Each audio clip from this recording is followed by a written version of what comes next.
Deixa eu lhes contar uma história. Em 1488, Bartolomeu Dias precisava encontrar um caminho para as Índias, porque os muçulmanos, os otomanos, haviam tomado Constantinopla e impedido o comércio. Então a Europa toda estava tentando um caminho. E ele então entrou lá para o sul da África, águas turbulentas. E ele mandou dizer ao rei de Portugal: são o Cabo da Tormentas, aqui é o Estreito da Tormenta. E o rei de Portugal disse: tá bom, mas vamos mudar o nome, vamos colocar o nome Cabo da Boa Esperança. 10 anos depois, Vasco da Gama foi para aquele caminho e encontrou o caminho das Índias. E aquele caminho então ficou conhecido como o Cabo da Boa Esperança. Esse texto que nós lemos fala mais ou menos sobre isso. De um homem que teve que reclassificar o nome da sua circunstância e das suas experiências. Jeremias começa dizendo: eu sou o homem que viu aflição. Se tem alguém que já viu aflição, sou eu. E Jeremias é o homem que é o profeta que está pregando e proclamando no ano mais terrível da história do Oriente Médio e da história de Judá. Ele está há 40 anos fazendo isso. E tem 3 nações poderosas, a Síria, Babilônia e o Egito, querendo tomar aquela terra. E ele está ali proclamando. E Deus então diz para ele: primeiro, você não vai se casar, você não vai ter filhos, você tem que se dedicar a essa missão. Você tem uma missão, você precisa dizer a cada homem e a cada mulher que se arrependam. Essa é a tua mensagem. Jeremias então foi de cidade em cidade, de casa em casa, dizendo: arrependam, arrependam. Se vocês se arrependerem, Babilônia não vai chegar aqui. Se vocês se arrependerem, a Síria não vai chegar aqui. Se vocês se arrependerem, nenhum império, a Rússia ou qualquer outro império vai pisar a pé aqui. Se arrependam. E Jeremias pregava com tanta compaixão que ele chorava, chorava e chorava. Mas o texto diz que a cidade amaldiçoava Jeremias. Prenderam ele várias vezes. E quando ele andava pelas ruas, as pessoas jogavam pedra em Jeremias. E diziam: você é filho do cão, você é filho do diabo, você é um pessimista. Mas Deus disse: vai dizer ao povo a segunda mensagem. Diga ao povo que o tempo do arrependimento se acabou. Não há mais espaço para arrependimento. Quem se arrependeu, se arrependeu. Não há mais espaço. E quando eu estava lendo isso, eu me lembrei de Apocalipse. Na 6ª trombeta, antes da 7ª, Deus diz para o anjo: diga para os moradores da terra que o tempo de arrependimento se acabou. Eu dei chance a 1ª, a 3ª, não há mais espaço para arrependimento. E o anjo levanta a sua mão diante do altar e jura, dizendo: a hora chegou. As orações do povo de Deus agora serão completas, porque a hora da vinda do Filho do Homem se concretizou. Então esse povo aqui, Deus está dizendo: vocês não têm mais. E a 3ª mensagem de Jeremias é: diga ao povo que o cativeiro está pronto. Todos serão levados para o cativeiro. As mulheres serão estupradas, as crianças serão mortas, os velhos serão abandonados na rua. E é 900 quilômetros entre Judá e Babilônia. Todos serão mortos. A cidade será destruída. E Jeremias foi para a rua dizer isso. E as pessoas disseram: você é doido. Olhe para a praça. Lá está o templo de Salomão. Lá está a arca da aliança. Jeremias disse: Deus abandonou a arca. Deus abandonou o templo. Os seus inimigos estão chegando. E eles vão levar todos para o cativeiro. E quando você lê tudo aquilo, você diz: mas como? Como entender isso? Capítulo 2, Jeremias explica a razão por quê.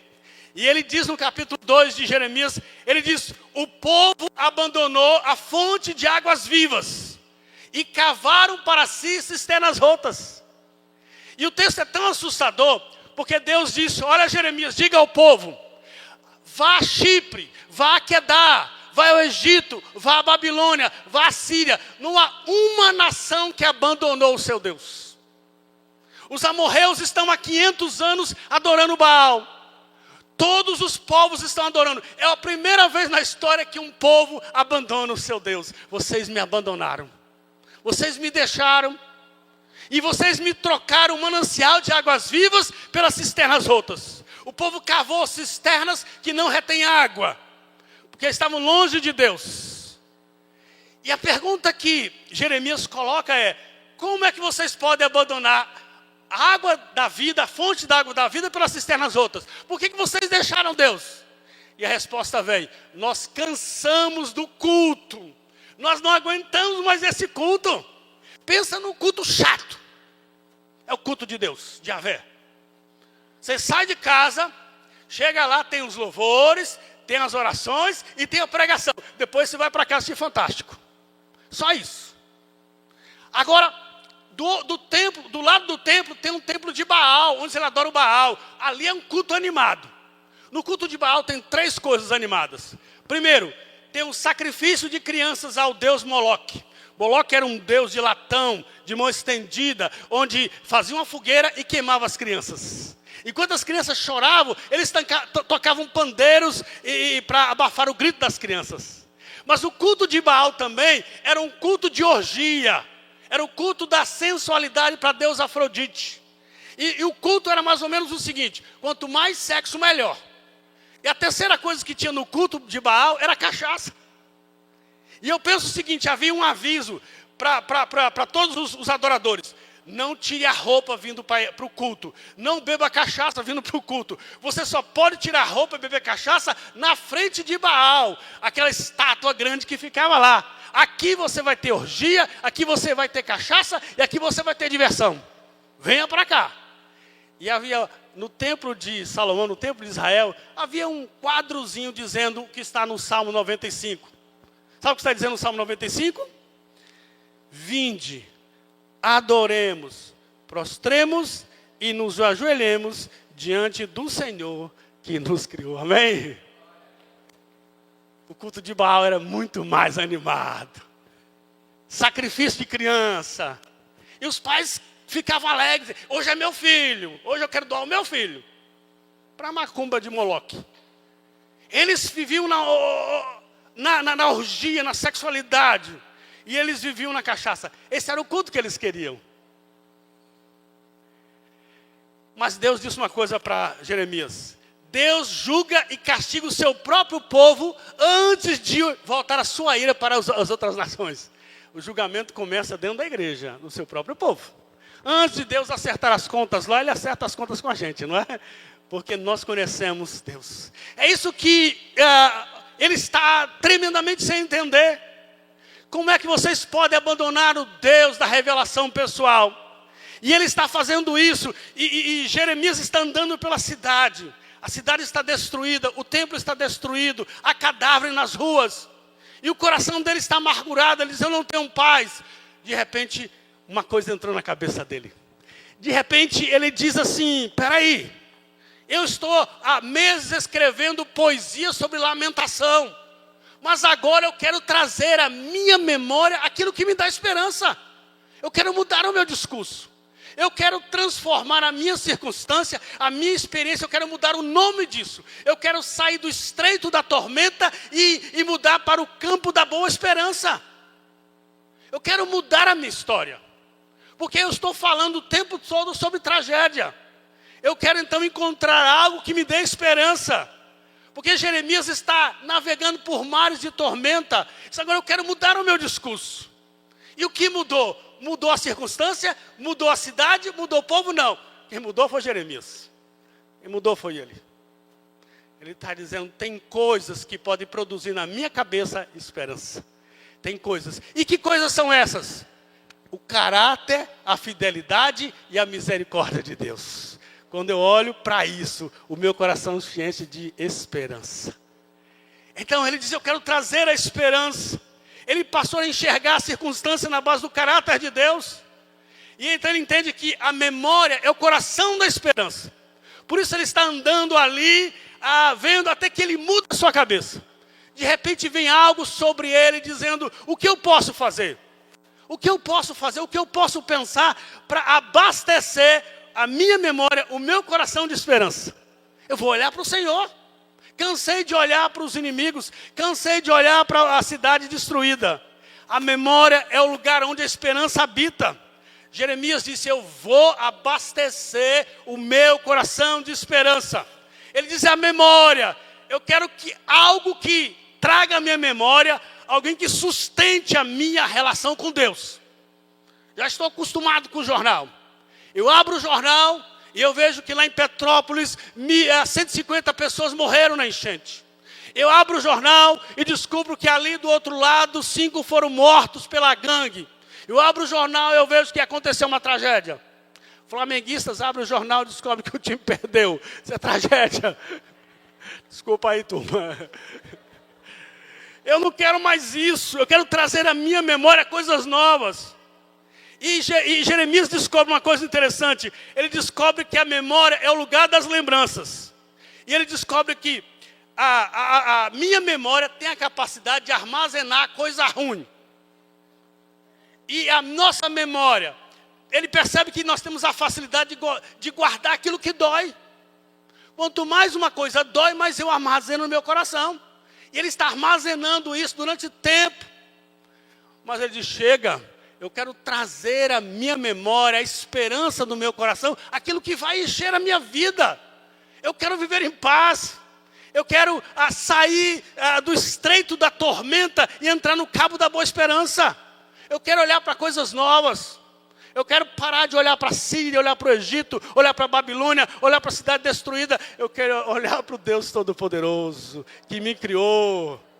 Baal pode ter cachaça, Baal pode ter orgia, Baal pode ter sacrifícios humanos, mas a paz que eu tive desde o início da minha vida de Jeremias está com o Senhor. Ele é a minha paz. É com Ele que eu me encontro. Com Ele que eu me encontro felicidade, paz. É Ele quem restaura e Ele quem muda a minha mente de pensar nas coisas. Nós podemos escolher aquilo que nós podemos pensar. Tem um homem, ele é o psicanalista, ele é o pai da logoterapia. Já ouviu falar logoterapia? Viktor Frankl. Viktor Frankl era psiquiatra em 1933 em Viena, na Áustria. E em 1938, a Alemanha entrou e tomou o país. E ele foi mandado para o campo de concentração, porque ele era judeu. E ele passou por 4 campos de concentração. E ele foi para aquele campo, o pior campo que existia, que é Auschwitz, na Polônia. Na Polônia. E lá quase ninguém saía vivo. E ele disse, olha aqui, os nazistas chamavam de a solução final. Vamos queimar todos os judeus. 6 milhões foram queimados. E quando ele foi para o campo, ele sabia, ele disse, eu vou entrar aqui e eu vou me encher de esperança. Eu vou encontrar sentido para a vida. Porque ele percebeu, nos 3 campos anteriores, que as pessoas chegavam ali sem sentido, sem razão, sem projeto, sem propósito, sem esperança, morriam. E ele foi. Até que em 1944 os aliados o libertaram, magrinho, quase morrendo.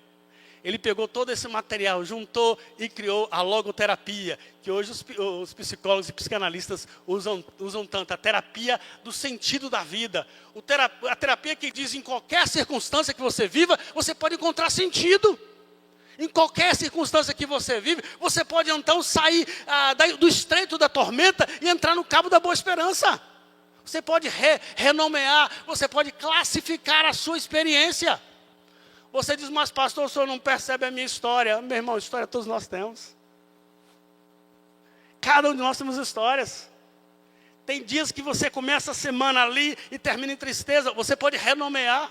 Você diz, mas há 10 anos atrás, sim, há 2 anos atrás eu estava trancado num quarto, sem querer viver. Mas Deus foi lá, encheu meu coração de paz. Me mostrou, me trouxe à minha memória aquilo que me dá esperança. E quando eu comecei a parar de olhar, porque quando você olha para as pessoas machucam você. Mas quando você olha para Deus, você renova a sua esperança, amém? E aqui no texto, Jeremias descobre que há 3 verdades que podem encher o seu coração de esperança, aleluia. 3 verdades que podem deixar você esperançoso, pode abastecer a sua alma para 2022, 2023. E foi com essa verdade que Jeremias se abasteceu, porque ele está andando ali chorando, andando chorando. De repente ele diz, não, chega, eu quero trazer a minha memória. Eu quero que a esperança habite no meu coração, aquilo que me dá esperança. E ele descobriu 3 coisas. Qual a primeira coisa que ele descobriu? A misericórdia do Senhor não deixa a gente ser triturado e devorado. E essa misericórdia não tem. São as misericórdias do Senhor. É por causa das misericórdias que nós não somos consumidos. O que ele disse? Deus nos ama com um amor que nunca muda e nunca termina. Deus ama você com um amor que nunca muda e nunca termina. Há um sentimento no coração de Deus pela miséria do homem. E a palavra que Jeremias usa aqui é exede, ou misericórdia. Misericórdia ou exede é o compromisso que Deus tem com o seu juramento no pacto e na aliança. Isto quer dizer, Deus fez um compromisso e uma aliança. Para você entender isso, temos que ir para Gênesis 15. Deus está dizendo a Abraão, eu vou prometer, eu vou dar a porção da tua herança. E Abraão disse, vai mesmo, Deus, eu vou. Então Deus vai jurar. E Deus disse, eu vou jurar por quê? Não há ninguém maior do que eu. E Deus disse, eu juro por mim mesmo, que as minhas promessas vão cumprir na sua vida, amém? Isso é exede. Exede é misericórdia. É uma promessa de Deus pelo qual Ele faz juramento. Isso quer dizer, o amor de Deus não depende da nossa circunstância ou daquilo que nos faz. Deus decidiu amar você. Deus ama porque Ele decidiu amar você. Deus tomou a decisão de amar você. Não é você que ama Deus, não. É Ele que ama você. Ele decidiu amar. Independentemente do que você faça ou do que você seja, Deus decidiu, vai amar você para sempre. Amém? Glória a Deus. Esse é um Deus que decidiu. Ele nos prometeu nos amar. Deus jurou nos amar de todo o seu coração. E a palavra diz que Ele vai nos levar. E quando essa palavra fala, Exede fala também de que um dia lá na eternidade, Deus Pai chama o seu filho e diz para o seu filho, eu desejo ter uma família, uma comunidade, um povo. E Jesus então diz, e eu estou à disposição tua, meu Pai, para salvar, redimir esse povo. A igreja você é o povo de Deus. Deus decidiu amar você desde a eternidade, aleluia. É uma decisão de Deus, e Deus jurou, exede, misericórdia, que Deus vai amar você. Deus ama você. Pode ser que ninguém ame você, mas Deus ama. Esse é o caráter e esse é o compromisso de Deus. Esse amor é tão profundo que não dá para entender. E na época de Jeremias tinha outro profeta. E esse profeta foi chamado aí numa cidade para falar desse amor. O nome dele era Oséias. Deus disse, Oséias, vai lá. Diga para o povo que eu os amo, que eu choro por eles. Enquanto eles dormem, eu fico ali passando a noite chorando pelo meu povo. E Oséias disse, não tem como entender, Deus. Um povo ruim, um povo incrédulo, um povo chato, um povo pagão, como é que o Senhor ama? Eu não posso pregar uma mensagem que eu não entendo. Deus disse, Oséias, casa, vai casar. E Oséias se casou. Mulher bonita, chamada-se Gomer. Pensa numa mulher bonita. Pensa num homem apaixonado por Gomer. E um dia Gomer disse, eu não te quero mais. Ela se tornou prostituta. E ela andava com os homens, com todos os homens de Jerusalém.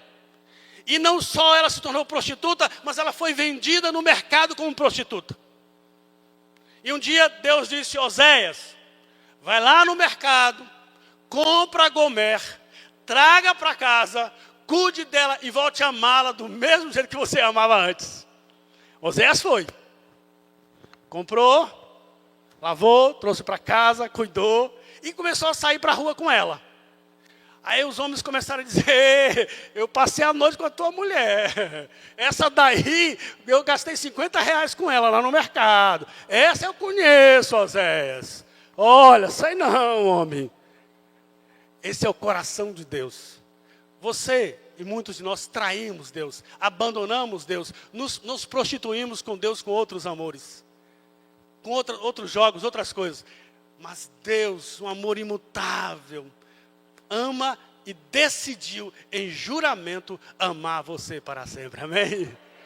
Ele decidiu. A coisa que o diabo e o inferno gostam de dizer para nós é que Deus não tem capacidade de amar. Deus não vai fazer isso com você. Mas Deus decide dizer ao inferno, a todos os lugares, que Ele ama você. Se há uma coisa que deve encher o seu coração de esperança, é esta verdade. Permita que isso entre na sua mente hoje à noite. Eu sei que você está correndo o dia todo. Mas saiba, tem um Deus que diz assim, as misericórdias do Senhor são a causa de não sermos devorados. Elas não têm fim. Deus nos ama com um amor que nunca muda e nunca termina. Aleluia! Essa é a alegria do meu coração. Sou pastor desde 22 anos. Teve dias difíceis, mas a alegria de pregar sobre este Deus. Um Deus que me ama. Um Deus que me chamou, um Deus que cuida de mim. Um Deus que visitou as minhas madrugadas. Um Deus que me acompanhou. Um Deus que esteve na minha adolescência, na minha juventude. Um Deus que colocou certeza de amor no meu coração. Isso é que eleva a minha esperança. É isso que abastece o meu coração todos os dias da minha vida. Aleluia! Diga isso para a sua mente. Deus nunca muda e o seu amor nunca termina por você. Amém? Deus decidiu amar você. Tomou a iniciativa. Antes de nascermos, Deus já disse, eu vou amar você. Você diz, mas eu sou um cachaceiro. Mas Deus decidiu amar você. Você diz, mas eu não gosto de Deus. Mas Deus gosta de você. Ele é um Deus Pai. Pai de consolo, Deus bendito, Pai de consolo e misericórdia. Amém? A segunda coisa que abastece o nosso coração de esperança está no versículo 23.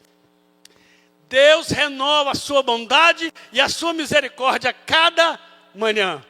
Deus renova a sua bondade e a sua misericórdia a cada manhã. Amém? A misericórdia de Deus é constante. Toda manhã, antes de você acordar, Deus já renovou o seu amor e a sua misericórdia por você. E por que Ele renova? Eu acho que é porque as misericórdias dEle para hoje são para os problemas de hoje. Amanhã tem boleto novo, amanhã tem problema novo, amanhã tem dificuldade, amanhã tem crítica nova. E a misericórdia de Deus se renova amanhã por você. Antes de você já enfrentar os teus boletos, o amor de Deus já está renovado. Não precisa renovar, porque Deus é fiel e constante no seu caráter. Mas Ele renova para dizer, eu estou abastecendo você com novas misericórdias no seu dia. A cada dia Deus nos olha com uma compaixão nova. Deus está ali dizendo, aquela misericórdia acabou, eu estou renovando de novo. E eu não sei o que vai acontecer com você essa semana, esse mês, esse ano. Mas eu sei de uma coisa. A palavra de Deus nos garante que a bondade e misericórdia me seguirão todos os dias da minha vida. Aleluia. Glória a Deus. Eu me lembro que eu estava com um salmo aqui, fazendo umas palavras sobre, fazendo uma série de mensagens sobre os salmos, quarta-feira. E quando eu estava no Salmo 90, falando sobre Moisés ali, olhando para a terra prometida. Aí tinha o Salmo 91, eu pulei o Salmo 91. Salmo 91 não, eu fui para o 92. Aí um dia eu tive que voltar para o 91, pensa em coisa boa. Eu lamentei ter pulado. Aquele que habita no esconderijo do Altíssimo, a sombra do Onipotente descansará. Amém? Aquele que habita na presença de Deus, o Senhor renova a sua misericórdia todos os dias para você. Aleluia. As suas misericórdias são inesgotáveis, não tem fim. O estoque de misericórdia de Deus é ilimitado. Há um galpão da misericórdia de Deus no céu, e esse galpão nunca se acaba. Não envelhece, não congela, não apodrece. Ela não tem prazo de validade. Deus sempre vai acordar antes de você, renovando a sua misericórdia para você. Aleluia. Levante-se de alegre. O Deus Todo-Poderoso traz memória. Diga assim, eu quero trazer a memória o que me dá esperança. E o que dá esperança para você é este Deus que renova a sua misericórdia todos os dias. Quando Moisés se encontrou com esse Deus, ele se assombrou. Depois do encontro, Moisés disse isso. Deus compassivo e bondoso, tardio em irar-se, grande em misericórdia, que guarda a misericórdia em 1000 gerações daqueles que o amam, e aplica a sua justiça até a 3ª e 4ª geração. Quando é para mostrar misericórdia, ele vai até 1000 gerações. Quando é para aplicar justiça, ele vai à terceira geração. Oh, Deus de misericórdia e de bondade, amém? Se você precisa de esperança, entenda isso. Todos os dias, as misericórdias de Deus são renovadas para você. Começou um dia, o estoque celestial tem renovo para você de misericórdia, de bondade para o seu coração. Aleluia. A terceira verdade que enche o meu coração de esperança, que abastece a minha alma de esperança, é que Deus é grande, Ele é fiel. Grande é a sua fidelidade. O que ele diz? Grande é a sua fidelidade. Isso quer dizer, Deus é constante, Deus é permanente. Em meio das aflições, Ele sempre vai cumprir a sua palavra. Deus é fiel com aquilo que Ele prometeu, amém? Se há uma coisa no caráter de Deus, é a insistência em dizer, o que eu prometi para Abraão, o que eu prometi para Isaac, o que eu prometi para Jacó, eu vou cumprir, porque Deus é fiel. Tudo que Deus prometeu para você, Ele vai cumprir. Aleluia!